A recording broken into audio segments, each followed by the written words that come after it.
تعادل الزمالك مع بيراميدز بطعم المكسب للزمالك. الزمالك بدأ اللقاء بتشكيل استحي اقوله مع كامل الاحترام.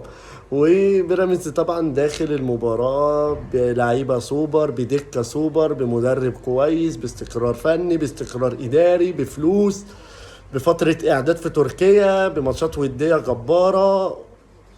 فبالتالي الماتش خلص تعادل 2-2. طبعا بيراميدز خسرانة الماتش ده، لكن الزمالك كسبان. والزمالك مهما حصل فيه مهما عمل فهو منافس. سبحان الله، فريق فعلا محتاج يتدرس في المدارس. نادي الزمالك ده تبديل غريب. 2-1 جم من عند ربنا. الزمالك خسران واحد، جه تعادل في 1-1 في 2-1 بابراهيم نضاي. جميل قوي. بدأ بتبديل شيكابالا في الدقيقة كام؟ 65 او في الستينات يعني. شيكابالا نزلته ليه؟ محتاج تجيب جون؟ لا. طب نزلته ليه؟ محتاج صناعة هدف؟ لا. انت كسبان، محتاج ايه؟ انت محتاج تلعب باتزان. لا، شيكابالا ينزل. لا، عشان لازم ينزل. نزل شيكابالا. تمام، المفروض شيكابالا هو اللي يبدأ اساسي. بعد ما نزل شيكابالا، انزل يا شيكابالا بواجبات دفاعية فورميشن، وانت بدون كورة هترجع شيكابالا باك رايت. ليه باك رايت؟ هي كده وده الطبيعي يعني يعني الفورميشن الدفاعي باك رايت، في الهجوم هيطلع يزيد قدام.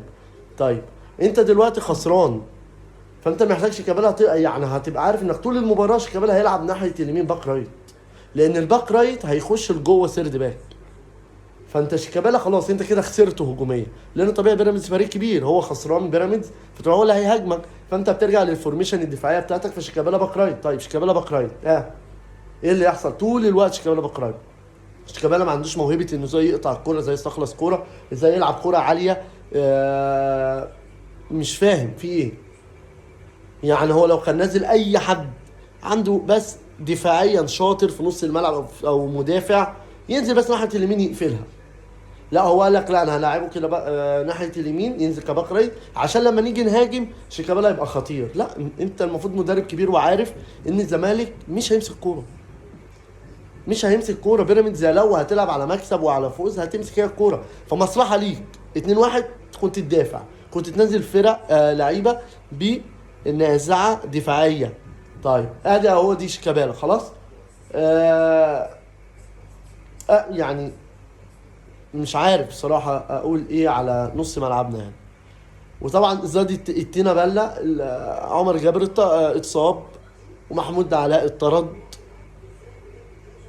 وبرده محمود علاء اتطرد. فانت لعبت كام لاعب؟ لعبت 9 لعيبه في الملعب. 9 لعيبه في الملعب، وانت قبلها منزل مين؟ شيكابالا. انت قبل ما يعني بص، مش عارف، هو انا مش بقلل من اوسيريو بصراحه، لان هو اللعيبه اللي معاه مش هتساعد، ولا نادي هيساعد، ولا مجلس اداره موجود، ولا اي حاجه تديك اجواء منافسه وانك تشتغل. بس انا كمدرب ما يعني انا فكري اكبر من اللعيبه اللي معايا. ليه اطبق فكر انا؟ ليه؟ انا شايف ان تعادل بطعم المكسب، وهو ده الزمالك. والله يكون في عونه، اقسم بالله، هو وجماهيره.